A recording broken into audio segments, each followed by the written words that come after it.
Plastic packaging में कुछ हलचल हो रही थी। 2 चिकने हाथों ने उसका मुंह खोला। एक मार्शमेलो बाहर निकला। रॉबर्टसन ने फिर बारीकी से देखा। वह अवाक रह गया। मार्शमेलो उत्सुकता से इस अजीब दुनिया को देख रहा था। अप्रत्याशित रूप से उसने एक कदम आगे बढ़ाया और मुंह के बल गिर पड़ा। वह रॉबर्टसन से बात करने के लिए शारीरिक भाषा का उपयोग करते हुए खड़ा हुआ। उसे उत्तर देते देख मार्शमेलो अचानक रॉबर्टसन को गले लगाना चाहता था। लगभग शेल्फ से गिर गया। रॉबर्टसन ने अपनी गांड थपथपाई, लेकिन मार्शमेलो उसे देखकर मुस्कुराया। उसने उसकी उंगली पकड़ ली और काट लिया। रॉबर्टसन ने तुरंत अपना हाथ हटा लिया, लेकिन उसकी प्रतिक्रिया की प्रतीक्षा में मार्शमेलो भी जाग गए। वे वैक्यूम क्लीनर पर सवार हुए और रॉबर्टसन से टकरा गए।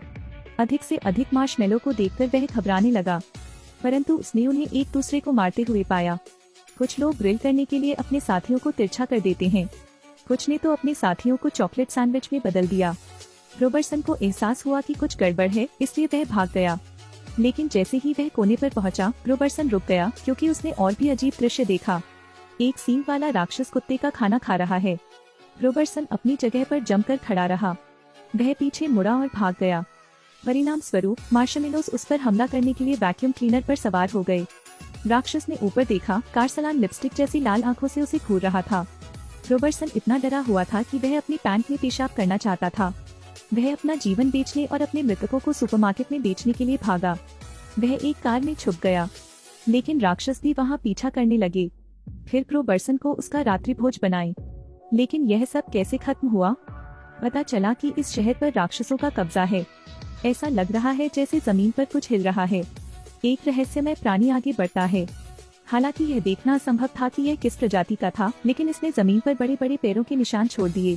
इस अदृश्य राक्षस का सामना करते हुए बूढ़ा व्यक्ति घबराया नहीं। डॉक्टर स्पिंगलर ने एक उपकरण पर जोर दिया। तभी एक तेज चमकती बिजली चमकी। राक्षस भी भयभीत हो गया। वह सीधे कमरे में भाग गया, अपना कस्टम डिटेक्टर निकाला और चुपचाप राक्षस के पास आने का इंतजार करने लगा। लेकिन उसे नहीं पता था कि यह सफेद धुएं में घुलकर पूरे कमरे में फैल गया है। अंततः इससे डॉक्टर की मौत हो गई। इसके बाद जब उसके रिश्तेदार घर की सफाई करने आए, फीबी को अचानक सोफे पर डिटेक्टर मिला। इसके बाद उसे फर्श पर एक अजीब उपकरण मिला, लेकिन वह समझ नहीं पाई कि मशीन का इस्तेमाल कैसे किया जाता है। रॉबर्टसन को पता था कि यह एक भूत शिकार उपकरण था। सिद्ध करने के लिए उसने मशीन में बिजली जोड़ दी, लेकिन जब मैंने स्विच ऑन किया तो कुछ नहीं हुआ। उसने परीक्षक को एक बार थपथपाया, जिसके परिणाम स्वरूप एक राक्षस भाग निकला। वह सीधे दूर स्थित पहाड़ी खदान की ओर उड़ गया, अंततः गायब हो गया। इस समय ट्रेवर और उसके दोस्त खेलने के लिए पहाड़ी खदान पर गए। जैसे ही वह लकी से बात कर रहा था, हंगामा मच गया। सब लोग घेर लेते हैं। प्रकाश की एक किरण फूट पड़ी। फोइबे के हाथ में डिटेक्टर उसे सीधे एक कमरे में ले गया। इधर लड़की को पता चला कि एक्सीलेटर टूटा हुआ है। फोइबे ने इसे ठीक किया। अगले दिन उसने और पॉडकास्ट ने मशीन का परीक्षण करने की योजना बनाई। फोइबे ने मशीन की सुरक्षा कुंडी बंद कर दी। 5 शॉट विद्युत प्रवाह का विस्फोट हुआ। अचानक गोदाम से आवाज आई तो दोनों बच्चे दौड़कर देखने गए। एक कपास राक्षस को स्टील पाइप खाते हुए देखा। फोइबे ने इसे बंद कर दिया, लेकिन योकाई भागने में सफल रहा। ट्रेवर को एक पुराना कैडिलैक मिलता है। यह अभी भी बूट करने योग्य है। ट्रेवर ने इसे कुछ देर तक चलाया और फोइबे और पॉडकास्ट के सामने आ गया। उन्होंने पीछा किया। फिर कपास राक्षस को अग्नि हाइड्रेंट खाते हुए देखें। राक्षस रोने से डरता था। इसने फायर हाइड्रेंट चालू किया और भाग गया। ट्रेवर ने यह देखा और पीछा किया। फीबी ने बंदूक पकड़ ली, उसे गोली मार दी, लेकिन वह ठीक नहीं लग रही थी। राक्षस ने पलटकर आग उगल दी। ट्रेवर केवल चकमा दे सकता था। तभी कार की रफ्तार 100 से अधिक हो गई। ठीक से निशाना लगाने के बाद फोइबे ने गोली चला दी। कैडिलैक ने एक कार गिरा दी। जब आप कपास के राक्षस को पकड़ने वाले होते हैं तो एक कार योजना को बाधित करती हुई दिखाई देती है। उन्होंने कपास राक्षस को पकड़ने के लिए एक बार फिर बिजली छोड़ी। उन्होंने इसे सफलतापूर्वक पकड़ लिया। इसके बाद पॉडकास्ट की नियंत्रण कार ने भी राक्षस को पकड़ने के लिए उसका पीछा किया, लेकिन ट्रेवर ने बहुत ज्यादा मजा किया, जिससे कार लगभग खत्म हो गई। समूह ने अन्वेषण के लिए पहाड़ के अंदर जाने का निर्णय लिया। वे लिफ्ट लेकर खदान के अंदर चले गए। आंखों के सामने एक दुष्ट देवता की मूर्ति है। सामने की तरफ एक ब्लैक बॉक्स भी है। क्रिस्टल ताबूत के अंदर एक मम्मी थी।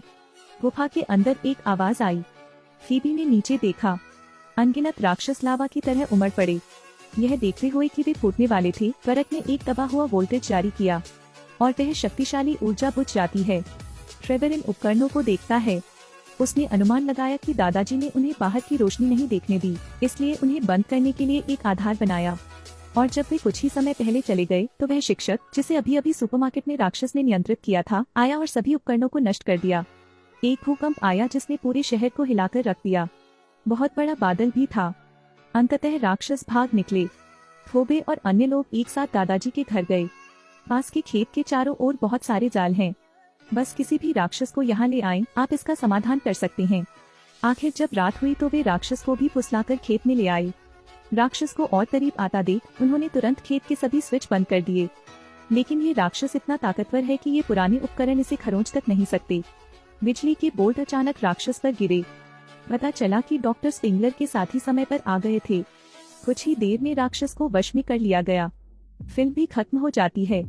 अगले वीडियो में मिलते हैं। अलविदा।